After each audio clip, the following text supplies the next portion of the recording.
Hello everyone, and a very warm welcome to CFDLand. Today we are starting a very exciting and powerful course, Mastering Dynamic Mesh in ANSYS Fluent. I will be here to guide you on this journey. As you can see on this slide, our goal is to take you from theory to advanced application. This means we will start from the very beginning. We will assume you know nothing about this topic. But by the end of our sessions, you will be able to handle complex advanced problems. The course is designed for both beginners and intermediate users. So if this is your first time hearing about dynamic mesh, you are in the perfect place. If you have some experience, this course will help you fill in the gaps and master the details. Alright, let's look at our plan for the entire course. A good plan helps us learn better. We have divided the course into 5 clear sections. Think of this as our learning path. Session 1, which is today, is all about the foundation. We will cover the physics, the different algorithms, and the detailed setup. Before we can build a house, we must understand the tools and the materials. Today is all about that. Next is Session 2. This session is very important. We will learn about user-defined functions or UDFs. This is where we learn to write a little bit of code to tell Fluent exactly how we want our objects to move. This gives us incredible power and control. After that, sessions 3, 4, and 5 are all practical workshops. We will take everything we learned in the first 2 sessions and use it to solve real problems. In session 3, we will simulate a wave maker or a paddle. In session 4, we will simulate a valve, which is very common and important application in engineering. And finally, in session 5, we will tackle a very advanced topic, a Pelton wheel turbine using the 612 solver. As you can see, we start with theory, then we learn to code, and then we practice. This structure will help you build your skills step by step. Okay, so what is our plan for today? Let's look at our roadmap for session 1. You can see the image of the road on the right. Think of this as our journey for today's lesson with different stops along the way. First, we will start with physics and theory. We need to understand the basic math. We will cover something called the ALE formulation and the geometric conservation law. Don't worry about the big names. I will explain them in a very simple way. This helps us understand why the software works the way it does. Our second stop is setup basics. Here, we will learn to classify the different parts of our simulation. We will learn the differences between a rigid body, a deforming body, and a stationary zone. This is very important organizing a step. Then we will discuss the big 3 methods. These are the engines that make the mesh move. They are called smoothing, layering, and remeshing. We will spend a lot of time explaining each one, so you know exactly which one to choose for your problem. After that, we will briefly introduce a modern alternative called overset mesh. This is a newer, very powerful technique. Next, we will talk about driving motion. How do we actually tell an object to move? We will look at the special tools for engines called in-cylinder models and also 6UF solver, which lets physics control the motion. And finally, our last stop will be best practices. We will finish with some very important tips and tricks to help you avoid errors, especially the famous negative volume error that everyone is afraid of.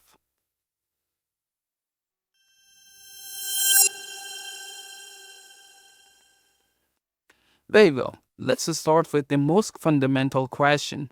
What is dynamic mesh and why do we need it? In most of the simple fluid simulations you might have seen, the shape of the world is fixed. It's like simulating air flowing through a solid, unchanging pipe. The box that holds our simulation never changes its shape or size. Dynamic mesh is different. As it says on this slide, in the dynamic mesh simulation, the volume of the domain changes over time. This means the boundaries, the walls of our problem, are physically moving. Because the walls are moving, the mesh, the little cells we use for the calculation, must also move, stretch, or even be rebuilt at every single time step. Let's look at the pictures on the right side to understand this better. The top picture shows an engine piston. As that piston moves down, the space inside the cylinder gets bigger, the volume increases. As it moves up, it squeezes the gas and the volume gets smaller. Because the volume is changing, we absolutely must use dynamic mesh.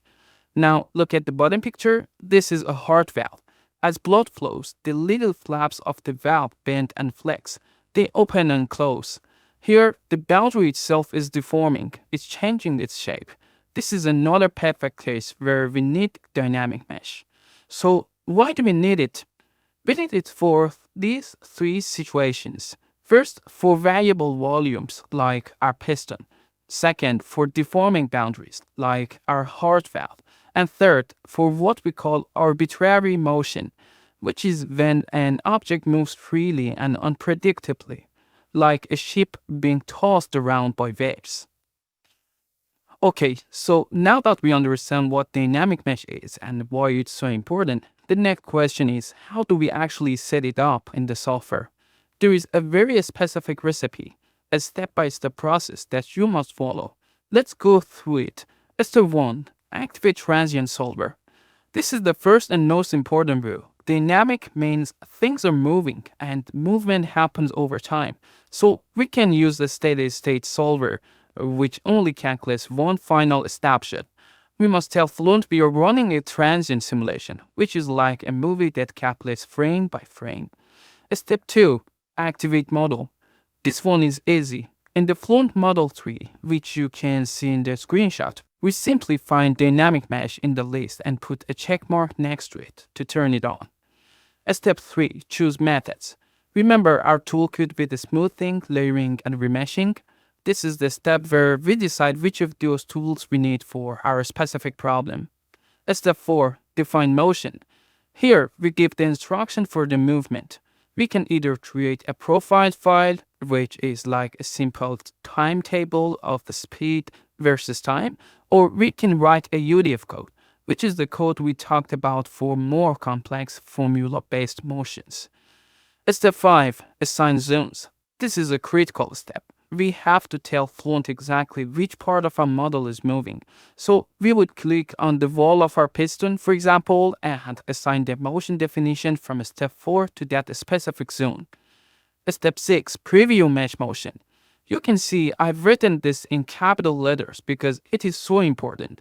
This is our safety check. Before running the full simulation, which can take hours or even days, this button lets us watch a quick preview of just the mesh moving. If the mesh breaks or looks wrong in the preview, we know we have a problem that needs to be solved. Never ever skip this step. And finally, step 7. Run simulation. Once we have done all our checks and everything looks correct, we save our project and click the final run button to start the detailed calculation. This is the recipe for success in every dynamic mesh problem. Now, a very common question for beginners is, when should I use dynamic mesh and when should I use something simpler like sliding mesh or MRF? This slide gives you the simple golden rule to answer that question. Let's look at the first method, moving reference frame or MRF. It's very similar to sliding mesh.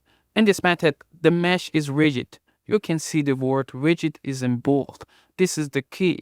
The cells inside the moving zone never changes their shape or size. They are like a block of ice that is spinning. Look at the picture of this Sauvigny's turbine. We create a circular zone around the turbine. That whole circle rotates. But the little triangle cells inside that circle, they stay the same shape. They just go for a ride. We use this for fans, propellers, and simple turbines. Now, let's look at the second method, dynamic mesh. Here, the key difference is that the domain shape changes over time. Look at the picture of the screw pump. As that the screw turns, it physically squeezes the fluid in the pockets. The space, the volume where the fluid is trapped gets smaller and smaller as it moves along. The shape of the domain is changing.